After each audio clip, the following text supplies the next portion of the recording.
کھا لو, اچھا کھا لو, انڈے منڈے پھوڑ دو, گوشت موش پھوڑ دو, مچھلی وچھلی پھوڑ دو. آپ کہو یہ تو مہنگی ہے, سارا دن جو پراٹھوں پہ اور روٹیوں پہ پھوڑتے ہو وہ مہنگا ہے, اور کوالٹی والی خوراک تھوڑی کھا لو گے وہ کیا ہوگی, وہ سستی ہوگی. یعنی جب بیلنس کرو گے نا تو سستی نکلے گی. خیر ٹاپک میرا نہیں ہے, لیکن کیا کروں جب میں لوگوں کی صحتیں دیکھتا ہوں نا, اور دیکھتا ہوں ابھی دیکھو رات مجھے کہیں دعوت میں لے گئے زبردستی گھسیٹ کے 12 بجے, تو کیا کرتا آدمی. میں نے تو 2-4 نوالے کھائے پھر چھوڑ دیا. میں نے کہا نہیں مر جائے بھوک, کوئی نہیں بھوک سے مرتا, ذہن میں رکھو آپ. اس لیے عادت ڈالو نہ کھانے کی. بہت کھا لیا زندگی بھر, مدہ ذل ہلا لیا, جو سامنے آیا کھا لیا. اب نہ کھانے کی عادت ڈالو. دیکھو زندگی نہ بن نہ جائے, مزہ نہ آئے, پیسے واپس, ایسی صحت ہو جائے گی ٹائٹ. چھوڑ دو کھانا پیا. یار اسلام سے بڑھ کر کوئی درست بات, ڈاکٹروں کی تحقیق گئی تیل لینے, پھینک دو ڈاکٹروں کی تحقیق. ڈاکٹر کیا کہہ رہے ہیں, ڈاکٹر کی تحقیق بدلتی رہتی ہے. اسلام کبھی وہ بات کی آج تک اسلام نے جو آپ کی صحت کے لیے نقصان دہ ہو ہے؟ کبھی کوئی ایسی پیغام اسلام نے دیا ہو؟ روزے اب ڈاکٹروں نے ثابت کر دیا صحت کے لیے اچھے ہیں.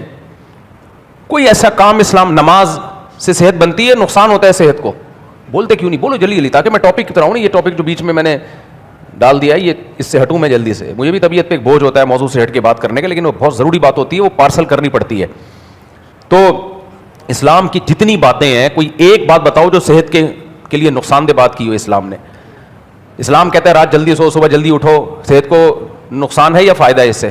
اگر اسلام کہتا ہے رات کو دیر سے سو اور صبح پوستیوں چرسیوں کی طرح 1 بجے اٹھ کے پراٹھے کھاؤ, تو پھر ہم کہتے ہیں یار اسلام ایسی بات کر رہا ہے جو صحت کے لیے بولو نقصان دہ. نبی صلی اللہ علیہ وسلم نے فرمایا ہر مسلمان پر لازم ہے کہ ہفتے میں کم از کم 1 دفعہ غسل کرے. کم سے کم, میں یہ اس سے زیادہ بھی کر سکتے ہیں. تو اب بتاؤ کم از کم 1 دفعہ غسل کرنا, اس سے صحت کو فائدہ ہوتا ہے یا نقصان ہوتا ہے؟ فائدہ ہوتا ہے. کیا خیال ہے بھائی؟ بغلوں کے بال صاف کرو, اس سے فائدہ ہے نقصان ہے؟ فائدہ ہے, فائدہ ہے. جراثیم سے پاک ہو جاؤ گے بھائی. نبی صلی اللہ علیہ وسلم ناک 15 دفعہ دھوتے تھے اور اچھی طرح ناک کو صاف کرتے تھے. اس سے صحت کو نقصان ہے فائدہ ہے؟ فائدہ ہے. اسلام نے مسواک کو متعارف کروایا ہے, دانتوں کا صاف کرنا. یہ متعارف آپ ہسٹری اٹھا کے دیکھو, جب اسلام نہیں تھا لوگ دانت صاف نہیں کرتے تھے. بادشاہ کے رائل فیملی کے لوگ بھی دانت نہیں صاف کرتے تھے. یورپ میں تو 400-500 سال پہلے تک رواج ہی نہیں تھا. میں نے ایک عربی کی کتاب کا ترجمہ کیا تھا, وہ عرب نے کی بڑی زبردست کتاب لکھی تھی, اس میں یورپ کے کلچر کو بیان کیا. وہ عربی کتاب تھی, مجھے کسی نے دی ترجمے کے لیے. انہوں نے تو بھائی عجیب عجیب باتیں لکھی ہوئی تھی گوروں کے ریفرنسز کے ساتھ. 150-200 سال پہلے برطانیہ کے رائل فیملی میں کسی شہزادے کی شادی تھی, اس نے وہ کارڈ, جو انویٹیشن کارڈ ہے نا بھائی, رائل فیملی میں شہزادے کی شادی ہے تو کسی پکوڑے ٹماٹر والے کو تھوڑی بلایا جا رہا ہوگا, بڑے بڑے لوگ آ رہے ہیں. اور اس کارڈ پہ ہدایات کیا لکھی ہوئی تھی, سن کے بے ہوش ہو جاؤ. اس پہ لکھا ہوا تھا برائے مہربانی جو لوگ کھانا کھانے کے لیے تشریف لائیں ان سے گزارش ہے کہ آخر میں دسترخوان سے ناک صاف نہ کریں. نہیں آ رہی سمجھ میں بات؟ اب مجھے دوبارہ کتاب مل جائے, پتہ نہیں کہاں گئی وہ, میں اس کو لا کے آپ کے سامنے دکھاؤں گا. برائے مہربانی اس دسترخوان سے ناک صاف. یہ یورپ کا حال تھا جو آج تہذیب کے بڑے وہ بنے پھرتے ہیں.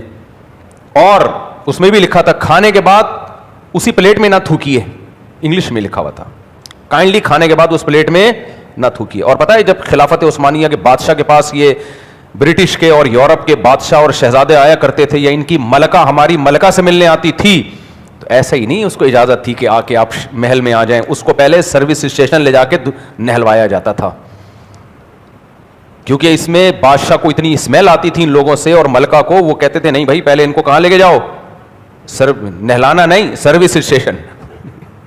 سروس ہوگی, ٹیوننگ ہوگی, اس کے بعد آئیں گے. یہ ریفرنسز کے ساتھ ان عرب نے ایک تحقیق کی تھی جو کتابوں میں لکھی ہوئی ہے کہ بادشاہ ایسے نہیں ملتا تھا ان کے بادشاہوں سے, میں نہلاؤ ان کو جا کے, اس کے بعد ملوں گا میں. تو یہ نہانا دھونا تو سارا کس کا سکھایا ہوا ہے؟ اسلام کا سکھایا. تو گورے بعد میں وہ آ کے پھر نکل گئے, ہم سے بھی آگے نکل گئے, لیکن یہ سارا سکھایا ہوا تو اسلام کا ہے میرے بھائی. اسلام سے پہلے تو کچھ بھی نہیں تھا, جانتا ہی نہیں تھا کوئی. تو اب اسلام نے نہانے کا حکم دیا, صحت کے لیے نقصان دہ, فائدہ مند ہے؟ فائدہ مند. تو اسلام کی کوئی بات ایسی نہیں ہے جو صحت کے لیے نقصان دہ ہو. تو اسلام میں زیادہ کھانا ہے کم کھانا ہے؟ بولو کم کھانا ہے. روزے ہیں, فاقے ہیں, تو یہ کیسے ہو سکتا ہے کہ زیادہ کھانا صحت کے لیے اچھا ہو؟ کوالٹی والا کھانا ضروری ہے, کوالٹی والا. ہمارے نبی کی خوراکیں کوالٹی والی تھیں, تازہ دودھ تھا, کھجوریں تھیں, انجیر کی قرآن میں تعریف ہے, انار کی تعریف ہے, یہ سب چیزوں کی تعریف ہے. یہ میرا ٹاپک میڈیکل سائنس نہیں ہے, لیکن میں اس لیے بتاتا ہوں کہ سست آدمی دنیا میں کسی کام کا نہیں ہے. یہ کمبخت مذہب کو بدنام کرے گا نہیں, کر رہا ہے. جتنے نمازی میں نے سست اور پوستی دیکھے ہیں نا, نیک لوگ جتنے, دنیا داروں کو دیکھو یار, صبح صبح اٹھ کے جاگنگ کر رہا ہوگا, بھاگ رہا ہوگا, دوڑ رہا ہوگا. فوج میں جا کے دیکھو, لبرل آرمی میں لبرل لوگ بھی ایسی فٹنس رکھی ہوئی ہوگی, بھاگ رہا ہوگا صبح صبح اٹھ کے, دوڑ رہا ہوگا, کھانے ڈائٹ پلان ہوگا اس کا. ہمارے ہاں جو مذہبی آدمی ہے, اللہ توکل پہ سب کچھ کھا جاتا ہے, اس کو یہ سکھایا جاتا ہے اللہ سے ہوتا ہے, اللہ کے غیر سے نہیں ہوتا. سکھایا صحیح جا رہا ہے لیکن فٹ غلط جگہ کیا جا رہا ہے. اس کو سیکھ صحیح رہا ہے, اس کی فٹنگ کیا ہو رہی ہے. ایک کرتا, ایک ساڑی بنائی آپ نے بڑی خوبصورت سی, سب تعریف کر رہے ہیں, بڑی ساڑی بہترین ہے, پہنا دی شوہر کو. بھائی یہ بہت خوبصورت ساڑی ہے, بہت زبردست ہے, لیکن یہ بیوی کو پہنانے کی ہے, اس کو جو فٹ کر رہے ہو یہ غلط جگہ فٹ کر رہے ہو. تو یہ نعرہ بالکل درست ہے, اللہ سے سب کچھ ہوتا ہے, اللہ کے علاوہ سے کچھ نہیں ہوتا, لیکن اس کی ایک ہر جگہ یہ فٹ کرنے کا نہیں ہے. تو اس لیے کھانا پہ جس کا کنٹرول نہیں ہے میرے بھائی, سست آدمی کسی کام کا نہیں ہے, مذہب کو بدنام کرے گا, اور مذہب بدنام ہو اس سست لوگوں کی وجہ سے رہا ہے. لوگ دیکھتے ہیں یار چست دنیا دار آدمی ہے, صبح صبح اٹھیں گے, بھاگیں گے, دوڑیں گے, اپنے اسٹرگل کریں گے, محنت کریں گے. جو ہر ایک دنیا داروں میں بھی ایسا نہیں ہوتا, زیادہ تر وہاں بھی پاکستانی ہونا کافی ہے سست ہونے کے لیے. لیکن وہ سارے اتنا وہ کام, گوروں کو دیکھو, جاپانیوں کو دیکھو, تھائی لینڈ والوں کو دیکھو, صبح صبح 6 بجے بازار کھلے میں سب دوڑ ایسے ایسے چل رہے ہوتے ہیں, ٹھش پش ٹھش پش. ہمارے یہاں دیکھو عجیب قسم کا مردار پڑا ہوا ہے, کیا پی بھی نہیں ہے پھر بھی ایسے پڑا ہوا ہے جیسے پی کے سویا ہے. اور پھر مجھے افسوس اس پر ہوتا ہے جب آ کے کہتے ہیں نا میرا کاروبار نہیں چل رہا, کاروبار نہیں چل رہا, کسی نے وہ کر دیا, مٹی پھینک دی, کسی نے لال مرچیں پھینک دی, کسی نے یہ کر. میرا دل چاہتا ہے چماٹ لگاؤں رکھ کے, میں لگاتا نہیں ہوں, بہت کنٹرول کرتا ہوں. آج بھی ایک بیچارے نیک آدمی آئے, کہتے ہیں میرا بزنس نہیں چل رہا, اس پہ کسی نے جادو کیا. بھائی بس کر دو یار, یہ اس طرح سے جادو ہو رہے ہوتے, ایران امریکہ پہ جادو کرتا, امریکہ ایران پہ کرتا, ان کا پڈا ہی نہ ہوتا. تو چھوڑ دو یہ فضول, ان سے نکلو, آگے جاؤ, نکلو ان چیزوں سے, محنت کرو. گوروں کے ہاں جاؤ, محنت محنت, اسٹرگل, ہارڈ ورکنگ, یہ ان کے نعرے ہیں جو ہمارے مذہب نے سکھائے تھے. ہمارے ہاں آؤ, جن چڑیل بھوت سے بات شروع ہوگی اور نظر بد پہ جا کے ختم. نظر بد ایک حقیقت ہے بھائی, میں اس کا منکر نہیں ہوں, ہر چیز ہر جگہ فٹ کرنے کی نہیں ہے نا. تو